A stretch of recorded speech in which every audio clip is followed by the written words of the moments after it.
आप सभी का स्वागत है। आप देख रहे हैं खबर समय जगत और मैं आपके साथ माही गौतम। अखिल भारतीय विद्यार्थी परिषद का 70वां अधिवेशन गोरखपुर में संपन्न हुआ, जिसमें शिक्षा की गुणवत्ता, शैक्षणिक शुल्क वृद्धि, खाद्यान्न मिलावट और मणिपुर हिंसा सहित 5 विषयों को पारित किया गया। अखिल भारतीय विद्यार्थी परिषद की राष्ट्रीय मंत्री शालिनी वर्मा ने कहा कि अखिल भारतीय विद्यार्थी परिषद का 70वां राष्ट्रीय अधिवेशन भारत के गौरवशाली इतिहास की याद दिलाता है। अखिल भारतीय विद्यार्थी परिषद में देश में हुए सकारात्मक परिवर्तन का परिचायक रहा है।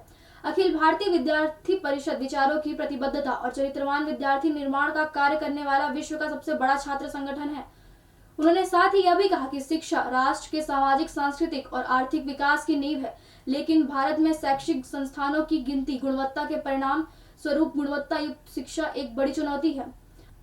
पिछले कुछ सालों में निजी और सरकाराधीन विभिन्न शैक्षिक संस्थानों में शिक्षा शुल्क, छात्रावास, अन्य शुल्कों में अनुच्छेद शुल्क वृद्धि से छात्रों और अभिभावकों के बीच चिंता उत्पन्न हुई है।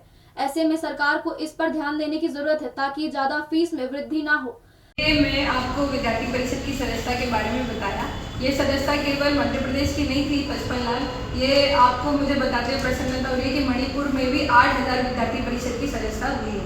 यानी विद्यार्थी परिषद वहाँ जमीनी स्तर तक है और वहाँ के छात्रों से संवाद करने के लिए जाता है। परिषद के कार्यकर्ता वहाँ सेवा काम से लेकर के महिला सुरक्षा तक प्रतिबद्ध है। विद्यार्थी परिषद का कार्यकर्ता वहाँ अपनी जान की बाजी लगा करके ऐसे क्षेत्रों पर भी भ्रमण कर रहा है जहाँ पर इस प्रकार की हिंसा लगातार पनप रही है। ऐसे उत्प्रेरक लोग परख रहे हैं। विद्यार्थी परिषद का तो प्रयास है वहाँ के लोग भारत की राष्ट्रीयता के प्रति जुड़े और एक हिंसा के मार्ग को न अपनाए, ऐसा प्रयास विद्यार्थी परिषद निरंतर कर रहा है। विद्यार्थी परिषद ने अपने राष्ट्रीय अधिवेशन में इस प्रस्ताव के माध्यम से यही कहा है कि सरकार ने ऐसी विदेशी ताकतों को चिन्हित करना चाहिए जिस प्रकार से वहाँ ड्रग्स का विषय हो या खुलेआम हथियार लेकर के घूमने का विषय हो। ऐसे हथियार वहाँ पाए गए हैं जो भारत में भारतीय सेना के पास भी नहीं है।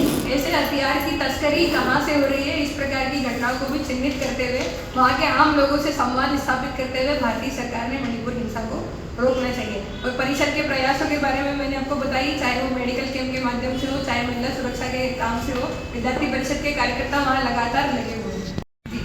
जैसा कि मैं बताया आपको IIM अहमदाबाद के बाद वहाँ 10% नहीं 20% नहीं, विगत 15 वर्षों में 550% फीस वृद्धि हुई है।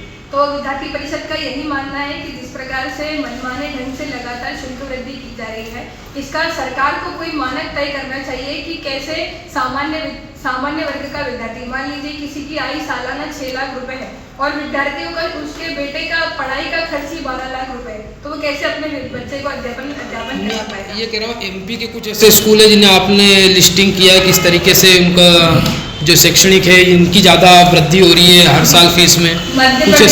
मध्य प्रदेश के शैक्षणिक संस्थाओं की बात करूं तो मध्य प्रदेश में एक हमारे ध्यान में जबलपुर कलेक्टर के माध्यम से किस प्रकार से 10% से ज़्यादा फीस बढ़ाई थी, तो उन्होंने सारी फीस रिटर्न वहाँ पर तुरंत ही अभिभावकों को कराई थी। और माननीय उदय प्रताप जी ने यह बयान भी दिया था कि प्रतिवर्ष 10% से ज़्यादा शुल्क वृद्धि नहीं होना चाहिए। विद्यार्थी परिषद का तो ऐसा मानना है कि 10% भी नहीं, 5% से ज़्यादा फीस वृद्धि किसी भी शैक्षणिक संस्थानों में प्रतिवर्ष के समय नहीं होना चाहिए। उसमें भी 5% शुल्क वृद्धि किस मानक के आधार पर कर रहे हैं, ऐसा भी सरकार को उनको प्रस्तुत करना चाहिए। अभिभावकों को प्रस्तुत करने के बाद ऐसी शुल्क वृद्धि करना चाहिए।